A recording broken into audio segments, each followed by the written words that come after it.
கொலை என்பது வந்து இது இன்னைக்கு கூட இங்கேயோ நின்றது இல்லை. பல கொலைகள் இதுக்கு பின்னாடி நடந்துருக்குது. இதுக்கு முன்னாடி இன்னும் நடந்திருக்குது. இதுக்கு நடக்கவும் போகுது இனிமேல். இது எல்லாமே வந்து ஒரு தொழில் அப்படின்ற மாரி அவங்களுக்கு ஒரு தொழில்.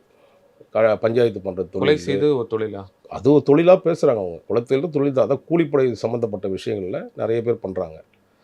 அதில இவரு வழக்கறிஞரா இருந்து நெறைய பேர்களுக்கு வந்து அவர் பாதுகாப்பா இருந்திருக்காரு.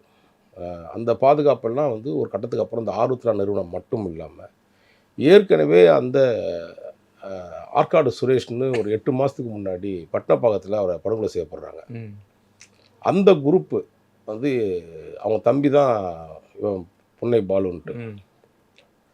இவர்கள் என்ன பண்ணுறாங்கன்னா, இவரது வந்து அந்த படுகொலை செய்யப்பட்ட அந்த குற்றவாளி சாக்கப்பட்ட நபர்கள் எல்லாத்தையுமே இவரு தான் அடைக்கலம் குடுத்ததாகவும், ம். அதில அவர்களுக்கு ஜாமீன் போடுவது, வழக்கு சம்மந்தமான விஷயங்கள் பார்க்கறது எல்லாமே ஆம்ஸ்ட்ராங் அவர்கள் பண்ணதாக தான் ஒரு விஷயங்கள் இருக்கு.